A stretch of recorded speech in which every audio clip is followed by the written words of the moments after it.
Intutuking programa mituringan niyang PG. Kailangan ng antabe at gabering pengari karing kaya na ka naman albe.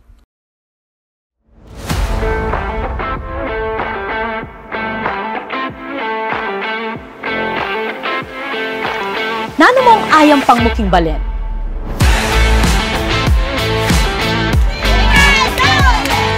Makasadya ka karang responsibilidad karang tao.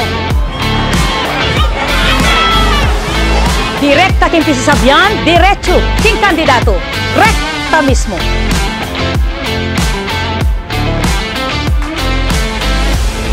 Gaano nga ba kahalaga ang mga tagline ng mga lingkod bayan? Para sa iba, branding ang tawag dito para madaling matandaan at bahagi ng imahe na nais ipakita sa publiko. Pero kung tatanungin si Pampanga 1st District Representative Carmelo John Lazatin II, mas malalim pa raw ang ibig sabihin nito. Para sa kanya, ang campaign tagline ay hindi lamang basta salita. Ito ay salamin ng uri ng pamumunong kaya mong ialay.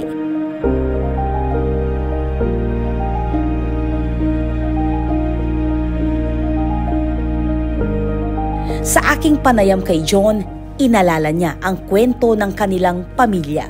Isang pamilya ng mga tagapaglingkod.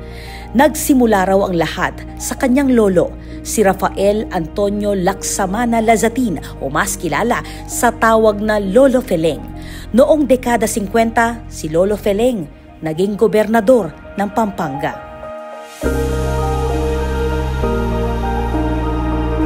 Sa aking kaalaman, yung Dita Kasalita da Kalagawa, tagline niya ni Tatang Tarzan.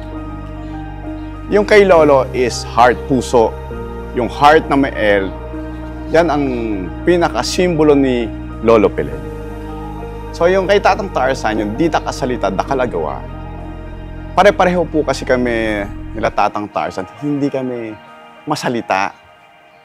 More on, matahimik lang, ang nature medyo tahimik lang kami, hindi naman kami statesman.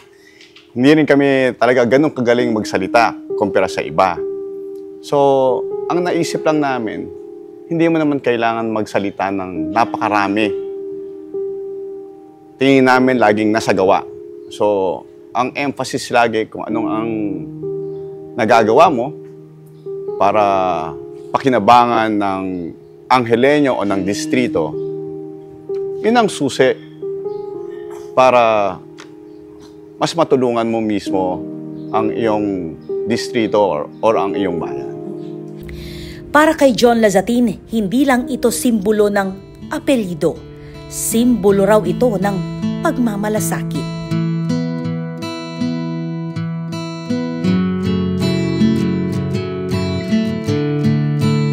Bakit sa bahay ni Lolo Peleng laging nakabukas ang pinto? No? Nakita niyo naman yung gate namin laging nakabukas. Yan ang nakagisnan namin. Kasi everybody's welcome.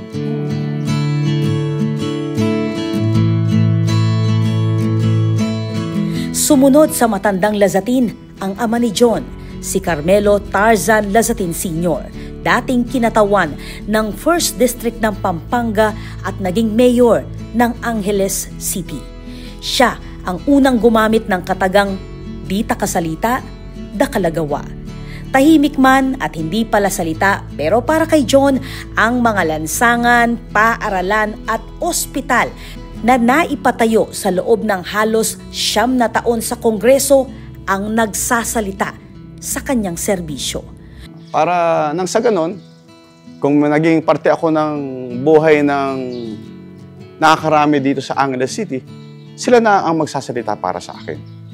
Sila na ang magdidepensa para sa akin. Importante, naririnig mo ang mga karaingan ng iyong sinasakop. Kasi maraming magagaling na tao, alam natin, maraming dalubhasa, maraming scholars, no? Na kung paano sila magsalita, ma-amaze ka eh, no? Pero wala sa gawa. No? Ang public service, ano ito? Sakripisyo ito. No? Kaya nga sa akin, laging nasa gawa. No? At marunong kang makinig.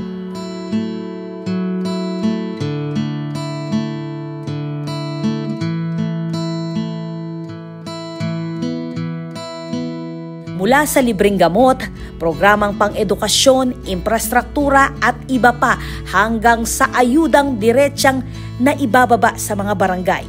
Alam raw ni John na mas ramdam ng Angileños ang paglilingkod ng tahimik pero damang-dama ng tao.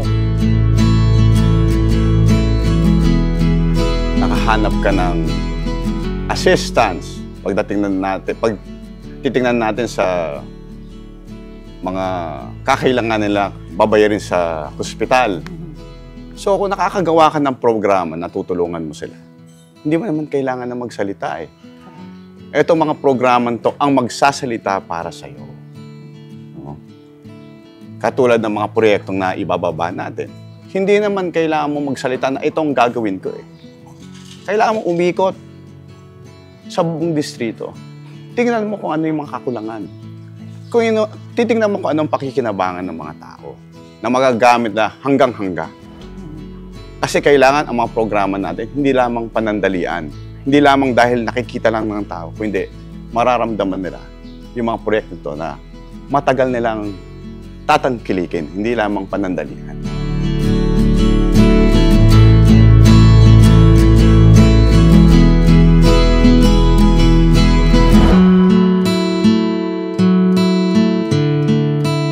Para kay John, ang mga kataga na nakadikit sa kanyang pangalan, hindi lamang simpleng branding, kundi reputasyon ng serbisyo na pinagkatiwalaan sa loob ng maraming taon.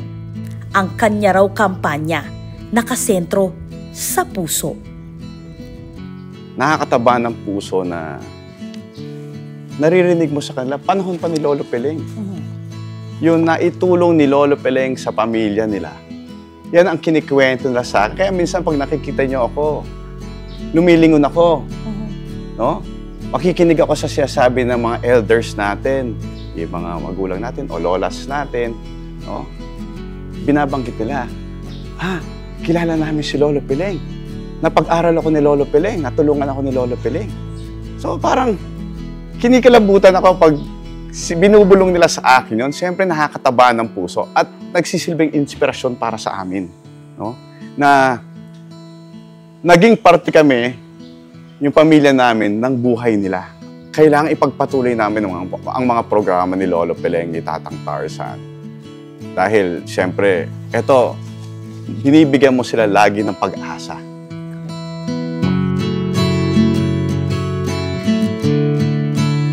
Iti ing rekta mismo, rekta king pisasabyan, rekta king kandidato, rekta mismo.